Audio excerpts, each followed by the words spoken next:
Expected to hold a town hall in just about an hour and a half. NBC's Ron Allen is live there with the details. Ron, good to see you. How are you, Carlos?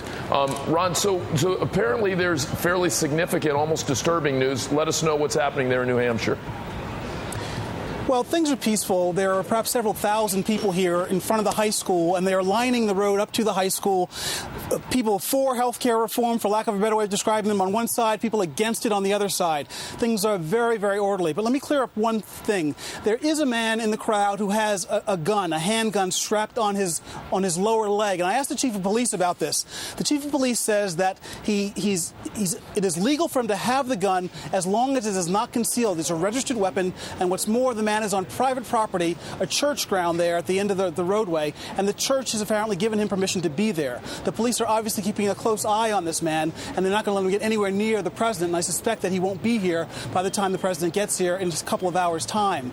But again, for the most part, things are very peaceful. But Ron, hang on a second. The crowds are separated. But to be really clear, we're seeing the pictures right now. You're saying a guy has a gun in the open where we already know there are concerns about every president's safety, but certainly this historic president, the 44th president of the United States, and there's no the guy's just being allowed to stay there. Is that right?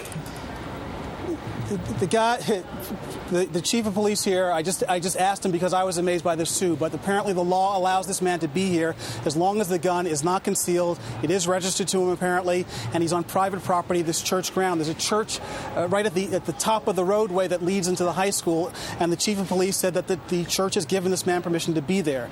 Now, the authorities are well aware of him. They're keeping a very close eye on him. I'm going to check back again because, of course, this is obviously something that a lot of people are going to be amazed by, but that's the way the law apparently works here in New Hampshire. I will bet you a lot of money, though, that by the time the president gets anywhere near the state of New Hampshire, that this man and this gun will be nowhere near this high school. I cannot imagine that there aren't enough lawyers in New Hampshire that can't file some kind of emergency injunction, but I'll leave that to the lawyers on the ground. Ron Allen in Portsmouth, New Hampshire, thank you. We certainly will be returning to talk to you as we get closer to the president's town hall. The president will be speaking there in just about an hour. We saw the president boarding Air Force One just moments ago. Now to today's provocative daily topic. You know, it's August. The president's poll numbers are tumbling. He's about to be greeted in New Hampshire by hundreds of protesters and one guy with a gun. So looking ahead, what's it going to take for Obama to have a successful fall? We're going to take a look at 4 potential presidential tipping points. Ari Melber is a correspondent with The Nation, joins me right now. Ari, good to see you. Good to see you. Ari, I can't even get to your tipping points until we talk for a moment about this guy with a gun in New Hampshire. We saw pictures of him, so this isn't some, mystical thing. What do you make of that?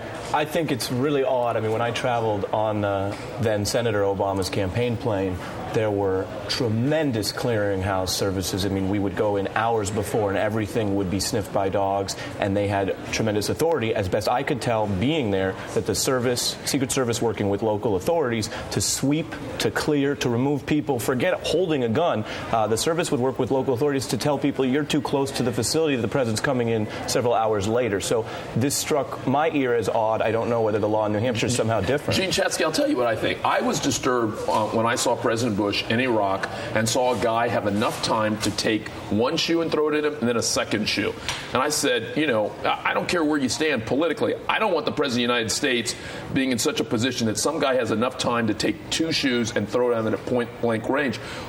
You think about the split second that it would take to draw that weapon, and it's just incomprehensible. And when Ron Allen said, well, I'll bet you a lot of money that by the time the president gets here, that guy will be nowhere to be found, my question is, why can't we get rid of him now?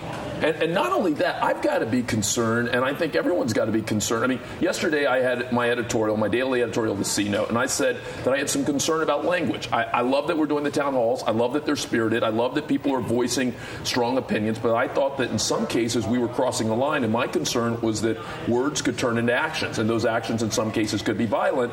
And I've got to worry now, when you show some guy on TV out in the open with a gun on his leg, that's going to have a ripple impact. It's not like other people aren't going to watch that and in some cases maybe model that. You've already got a situation that's polarized, as it was described. People for health care on one side of the street, people opposed on the other. It would take very little to tip that situation into a dangerous one. I think it's difficult. Ari Melber, we've got to turn to the tipping points that we were talking about.